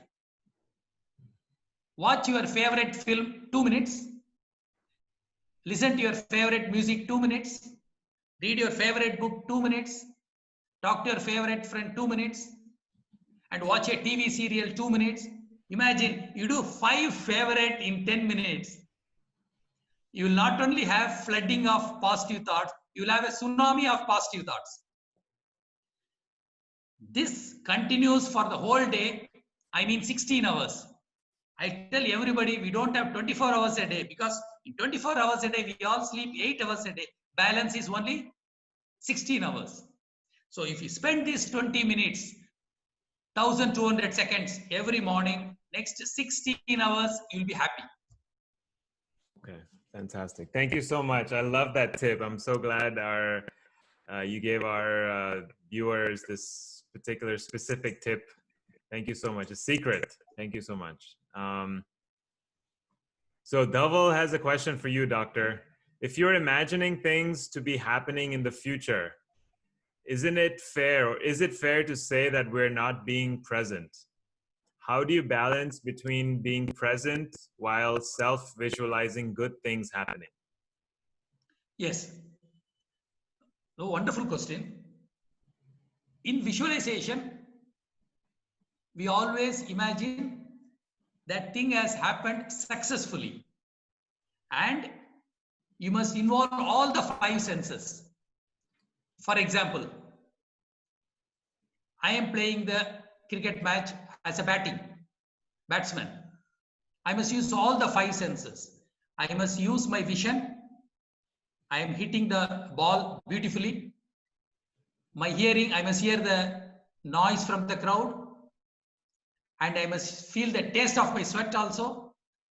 And I must feel the cool breeze of on my skin. So when I involve all the senses, it becomes real. Remember, the subconscious mind does not know you are imagining. And research has showed, if I had done visualization today night about my tomorrow's match, already 5% of the muscles have already worked. So tomorrow morning, I have to do only 95% of the muscles. Whereas my opponent, if he has not practiced visualization, he has to do 100%. Same thing, when I visualize, I use the part of the mind which is going to visualize, which is going to happen tomorrow.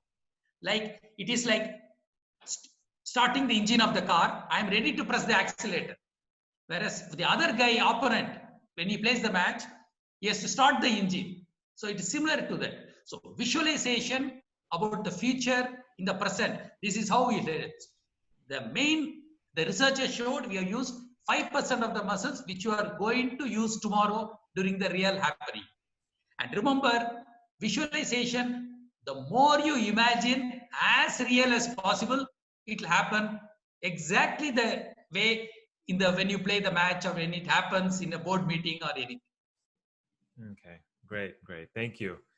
Anish, do you have any particular nighttime ritual that helps our mental health? Like night is the opposite of morning in that, well, I mean, there's similarities and differences. I mean, night I'm more focused on calming, where morning I'm more focused on energizing, because then there's still so many more tasks ahead in the day. So being able to start the day off like with exercise, you don't want to exercise before bed. No bueno, not a good idea. So when it comes to being able to do things before bed, I think one of the obvious ones is eliminating device time, minimum 30 minutes, because a blue light can make it very, very hard to sleep. The brain then becomes more in an alpha and beta state when looking at the phone. So you want to get more slowly into theta and then into delta. So Neil, I know you mentioned as far as the meditation and the theta state. So where it's just a great tool, meditation before bed. I usually don't go for too long because sometimes my meditation can become energizing if I like put that intent behind it. But I usually just like to do a very, very calming, just deep breathing based, detached meditation for 15 minutes. And then I like to go and just read a book. Keep it super simple, low lighting, and then make sure like I always keep my phone away from my bed. Like I know a lot of us keep the phone on the nightstand. So the phone emits very, very harmful EMFs. And then what those EMFs do is actually jam our cellular function and a whole host of other things too. We do a whole topic on that. But I always keep my phone plugged in by the wall, which is at least like 8 to 10 feet away from my head, because you don't want that radiation hitting your head and affecting your brain waves as you sleep. And then I take melatonin too. A lot of people that I know of take melatonin, but one thing many people don't know is that standard melatonin is a rapid release melatonin, and that when you take it, it's like the majority of the melatonin is released right away. So if you don't fall asleep within that initial window, it's basically useless. So what I actually do is I take a timed release melatonin that slowly releases throughout the course of the night, along with magnesium, because magnesium has calming effects along with it too. And then magnesium actually helps to stimulate and enhance the effects of the melatonin. So I think for me, it's a combination of naturally calming through meditation, reading something positive, uplifting, educational, to be able to feed the mind positive thoughts before bed, eliminating the devices. And then that way you're not just getting sleep, but you're getting good quality rested sleep. So your body's able to rest, repair, digest the food, have a bowel movement upon waking, because that's just the best way to start the day. And then ultimately set yourself up for a positive tomorrow. Okay. Yeah, I love that. One thing I do right in bed, right before I shut my eyes, or right after I shut my eyes, the first thing I do when I shut my eyes is imagine a blank screen like floating in space. And I just float out in space, and then I fall asleep. And I'm, it's like clearing everything out at the same time, not taking any of our trash that we picked up during the day into our sleep, along with just not having thoughts and sleeping and going into it. So we have 10 minutes left, and I want to have some closing statements from everybody. So Neil, is there something you want to add that we haven't covered? Something about how we can take our power back? We mentioned early on that, we don't have power. We don't exercise the power. So what can we do to exercise power? Have we missed anything? What can we do to exercise our power? I feel being informed and, listening to podcasts like this, I feel it's happening on a mass level. People are waking up. There are so many people on the planet that there's bound to be those that are going to be, captivated by the system and controlled and manipulated easier. All you can really do is focus on yourself, not the system at whole. And if you're already tuning into this, you're already on the path in order to be able to be a sovereign being and have complete control of your own reality. One thing that, in regards to something I wanted to add to this, something that I'm really into is nutrition and diet in general. And I, create juice cleanses. I do different cleanses quite often. But something that people don't realize as much is that what we eat dictates our emotions quite a bit. And so not to go deep into the eating topic, let's just talk about two things that we ingest in our body. Parasites are one. We have, some people, I think the numbers are tens of thousands of parasites in our body, especially in our gut. Toxic food, fried food. These actually affect our emotional state of being and our hormone levels. When you wake up, you break your fast, right? So the reason why it's not important to, the jury has been out on whether you should have breakfast or not. Some people say it's the most important meal of the day, but what it really is the first thing you eat in the day is important, because the first thing dictates your hormone levels for the rest of the day. So if the first thing you have, say you woke up at 10, you had coffee at noon, right? Doesn't matter that you had it in the morning. The first thing you did is put something acidic in your body. It dictates your hormone levels for the day. So just knowing that piece of awareness, even if you have a bad diet, just if you change that one thing, that the first thing you have in the morning is the juice, the smoothie, something healthy, that would assist you a lot. Now, when it comes to parasites, because I've done many parasite cleanses, I've taught about this, I've created cleanses for people on this.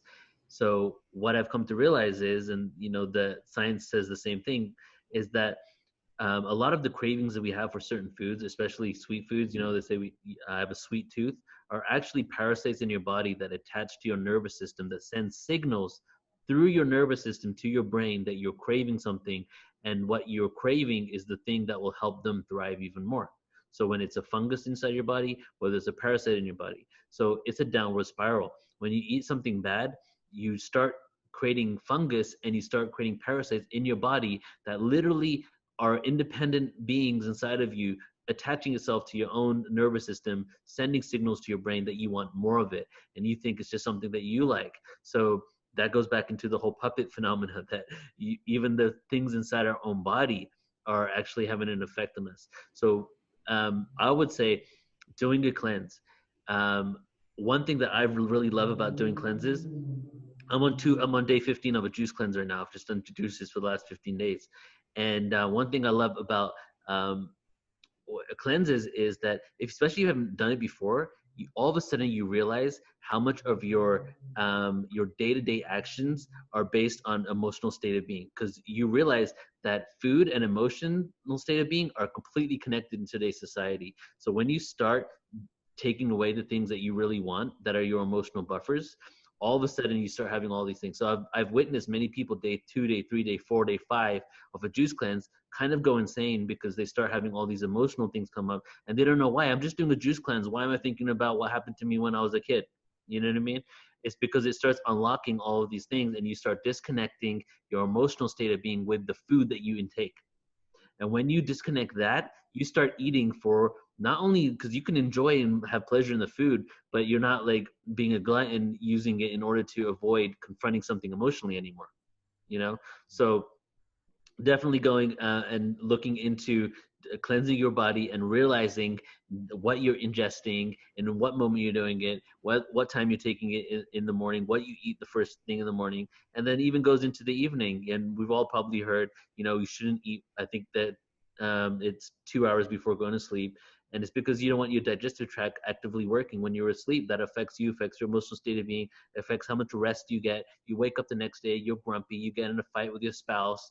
It's maybe because you've been eating McDonald's for the last week, your hormone levels are messed up. You know what I mean? People think, I've actually like jokingly talked to my wife and I say like, how many divorces have been created from people that probably just ate the wrong thing? Like I'm sure it comes from something deeper, but like arguments can literally manifest from the fact that you've been ingesting things that have affected your hormones, right?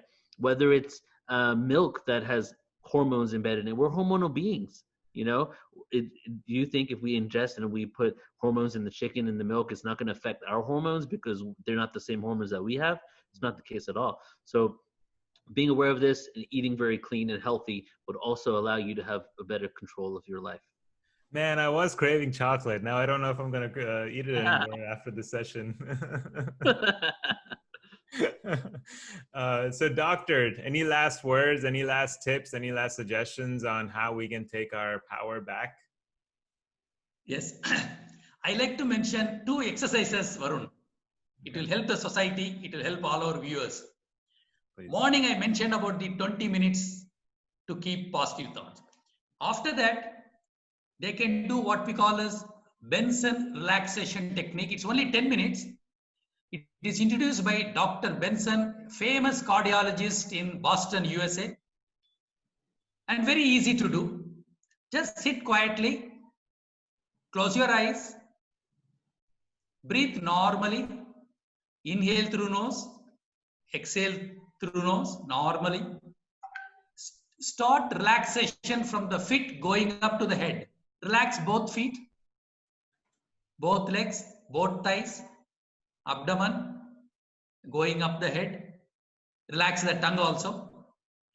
As you are relaxing, normally breathe through nose, normally breathe out through nose. As you breathe out through nose, use the word one.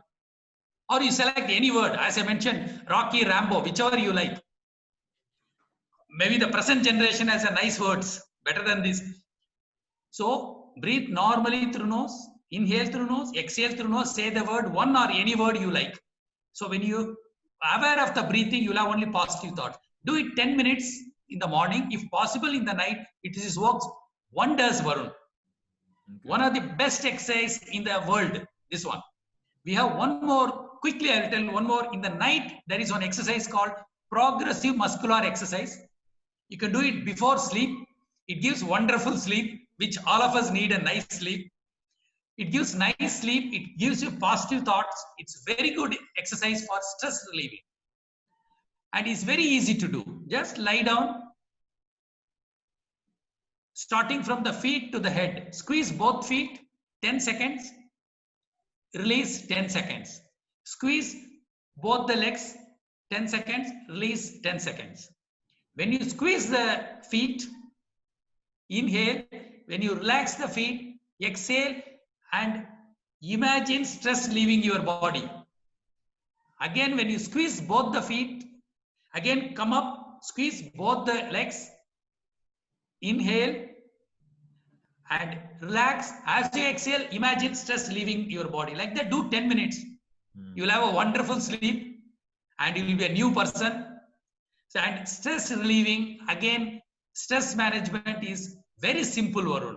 As simple as 1 plus 1 is equal to 2. Provided you go in the right way to relieve the stress. So mental skills helps people to achieve whatever they want, provided they know the strengths and the weakness. Great, thank you. Thank you. Anish, any last words, any last tips? Sure. I mean, we covered so much over the course of these last couple hours. It's been a very, very deep conversation. One thing that I think was not covered that I want to throw in is the power of journaling and writing things down. And so I encourage anyone out there that's listening, if they could start with just one thing, start simple, start small. But I think it really, really comes down to creating awareness to where we're at right now, and then coming to a place of complete and utter acceptance that you cannot change the past, but you can ultimately create the future. So coming to a place of accepting everything that's happened in the past, forgiving in some cases, because there are oftentimes regret we hold on to from the past. So being able to forgive ourselves, coming to a place of self-love, that doesn't happen right away, but it can happen through the process of forgiveness. And journaling is an incredibly healing tool. So what I mean when I say take inventory, one exercise that I like to give to clients I work with, just very simple place to start, is beginning the day with 5 minutes of meditation, simply deep breathing, like I mentioned earlier, where you begin to detach yourself from your thoughts. But you'll just notice that there tends to be 1, 2, 3, maybe 4 negative thoughts that just won't go away. And chances are those are the same thoughts that haunt you throughout the course of the day pretty regularly, whether it's around money, whether it's around relationships, whatever the case is. Just take that negative thought, and then whatever doesn't get away, do a 4-part journaling exercise where first you write down exactly what that thought is. 2, you write down how that thought makes you feel when you have that negative thought. 3 is writing down the opposite of that negative thought. So, for example, if the negative thought is, I'm not good enough, write down, I am good enough. And then the 4th part is write how that thought makes you feel, and then be able to repeat the opposite of that negative thought as many times as you need, looking yourself in the mirror powerfully with conviction. I am good enough. I am good enough. I am good enough. Then eventually that you'll start to notice where that negative thought will slowly start to go away and lose its power. The more and more you write it down, you put it on paper, you objectively see it, and then begin to retrain your subconscious mind with positive thoughts to where then ultimately you can begin to shape a new reality and a new future. Wow. Okay, great. I love that the power of journaling is really is extremely powerful. All right, so that is, we've reached the end of this conversation. I want to take this moment to thank all of our panelists, Dr. Neil and Anish, for sharing your stories and for engaging us in a discussion about all of these issues. I want to thank our audience for asking the questions, for continuing on with this engaging conversation. If you missed a part of this or you would like to watch this again, I'm going to upload this to YouTube and I will send everyone this link.